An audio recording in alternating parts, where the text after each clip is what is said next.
Nay, papatawag lang kayo pagka wala na kayong pagkain, ha?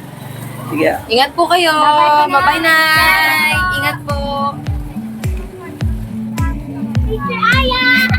Hello. Kami muli, meron po tayong pupuntahan dito na isang kapatiran at hatiran natin na kahit konting tulong para po bilang pagpapala sa kanila ng Panginoon. Samahan niyo po kami at takilikin niyo po itong vlog nito. Salamat po. Let's go.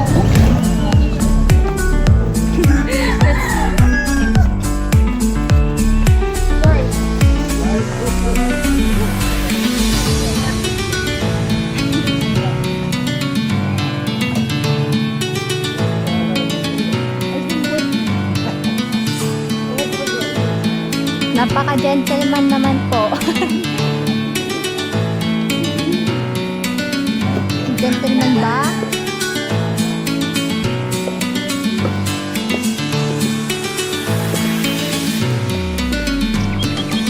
Poste po ako dito. Ako din.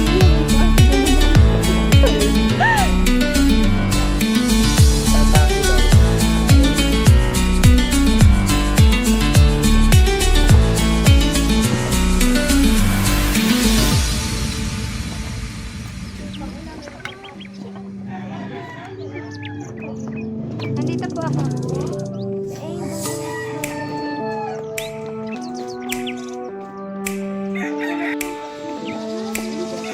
Pasukin na natin.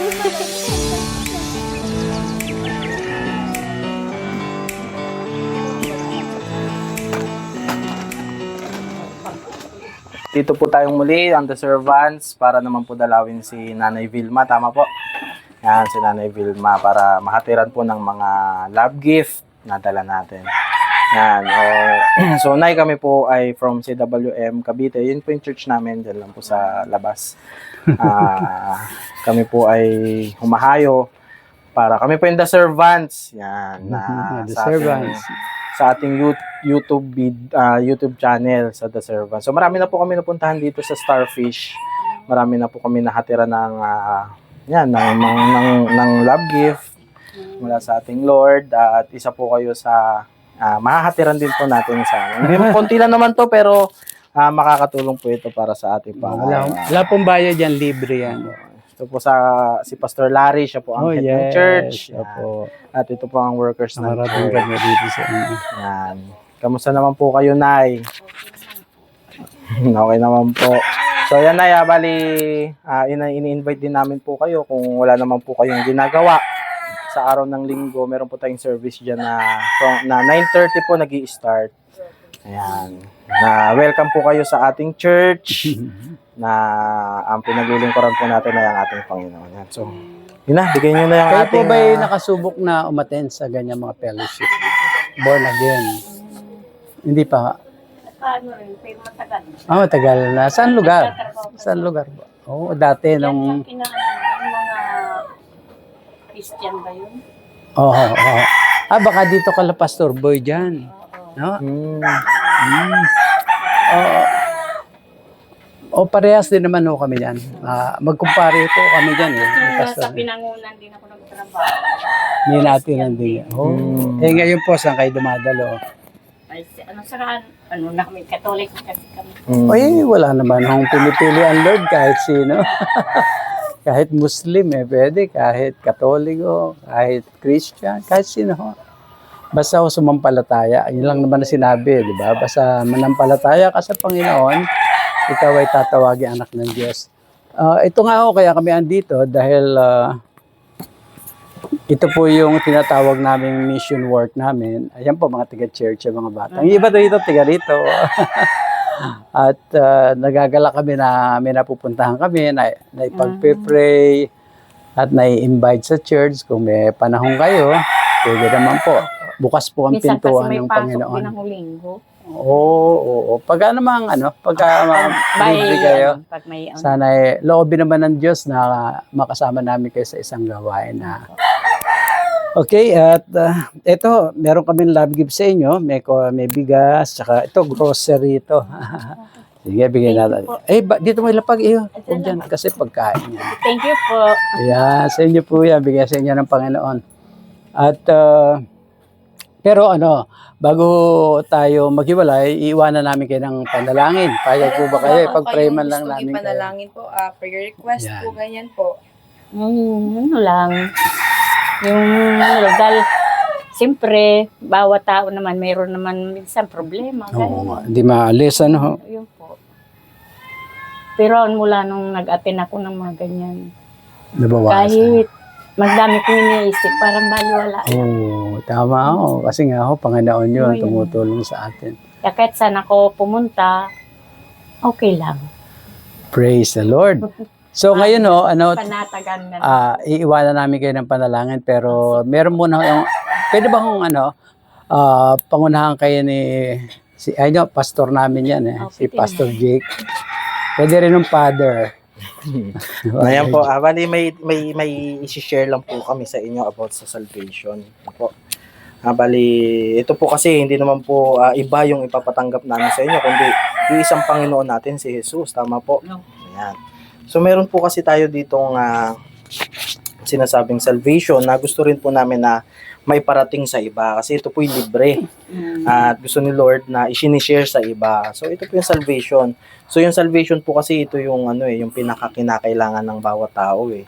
Ito po yung bigay ng Lord sa atin para iligtas po tayo sa kinakaharap nating pagsubok, problema yan, yung pinaka maganda ay yung eternal life na tinatawag o yung buhay na walang hanggan.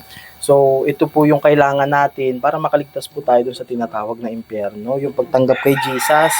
So yun po yung kailangan natin gawin kasi kailangan po natin ng assurance na kay Lord tayo papunta, kay Jesus tayo papunta, at yung benefits nun ay maganda para sa atin, di ba? Pero kung hindi naman po natin siya i-receive, meron po siyang consequence. Kasi, di ba sabi po, kung merong langit, meron pong impyerno. So kung hindi natin i-receive si Jesus, sa impyerno po tayo mapupunta. Siyempre. Amen. Po, diba? So Tama tayo, po. gusto po natin, bilang kami rin po, lingkod ng Panginoon, gusto po namin ma-share sa inyo na yung kaligtasang hatid ng Panginoon ay libre pong ipinagkaloob sa atin ng Lord. So, kailangan lang natin tanggapin. So, ready po ba kayo, Nay, na i-receive po yun, si Jesus sa buhay niyo? Yan. Amen. So, ngayon po, mananalangin po tayo, Nay, na pagtanggap na para sa atin si Lord, okay? Ang sasabihin nyo lang po ay i-receive nyo, okay po? Amen. So, pray natin si Nanay. Sige. Lord, maraming salamat Panginoon sa buhay ni Nanay Vilma. Salamat Lord God sa araw na to. Alam namin hindi ito aksidente Panginoon, bugkos ay dinala nyo ang aming Amen. Panginoon sa tahanang ito Panginoon. Patuloy dalangin namin Lord God ang buhay niya na alam namin na tulad nga po ng sabi niya na marami rin siya pinagdaraang problema. Pero narito kami na binibigay sa kanya ang magandang balita na ang lahat ng sagot sa problema ay kayo po, Panginoon. Amen. Kaya patuloy, Lord God, na i-receive kayo ng aming Nanay Vilma, Panginoon, nang sa gayon ng kanyang pangalan ay maisulat sa aklat ng buhay, Panginoon, na kung saan gayon sa inyong pagbalik, Panginoon, ay kasama namin siyang sasalubong muli sa inyo, Panginoon. Amen. Salamat, Lord God, dahil hindi siya nag-atubili, Panginoon, bagkus ay ang sagot niya ay pagtanggap sa inyo ng buong buhay. Amen. Patuloy na Praise pangunahan mo siya sa kanyang buhay, sa kanyang pamilya, Panginoon, sa asawa at mga anak, Lord God. At kayo po yung maghari sa buhay niya sa tahanang ito, Lord. Amen. Salamat, Panginoon, sa pagtanggap sa inyo ng aming Nanay Vilma, Panginoon. At sa inyo po lahat ng papurit, pagsamba sa pangalan ni Jesus. Amen. Amen. Sabihin niyo lang, Nay, I receive. I receive. Sabihin nyo, I receive Jesus in my heart. Amen. God bless po. Ito, maaga pong pamasko to.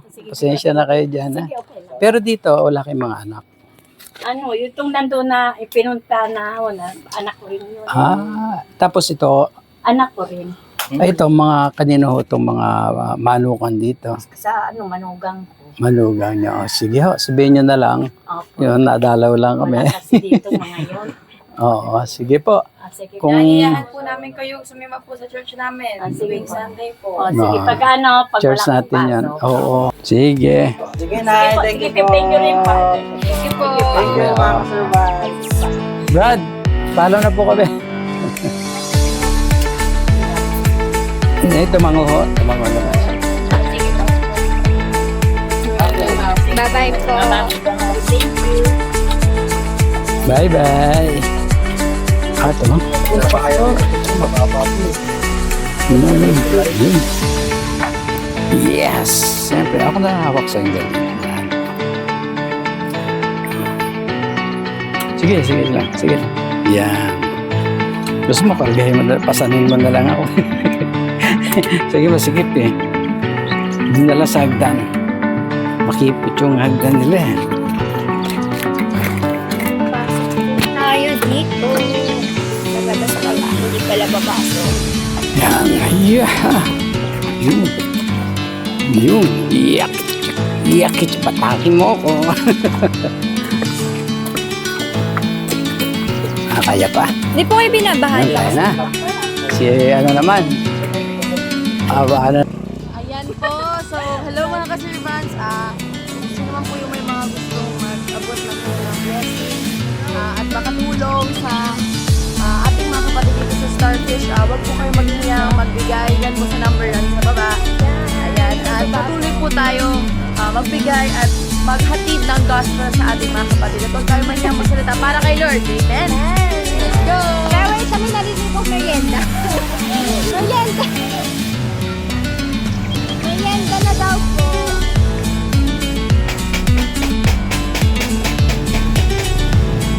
Comment section. Yun po, baka po may mga gusto magpa-shoutout sa inyo dyan sa mga future videos po natin. Ayun po, sa comment section, nag-drop lang po kayo at isa-shoutout po namin kayo.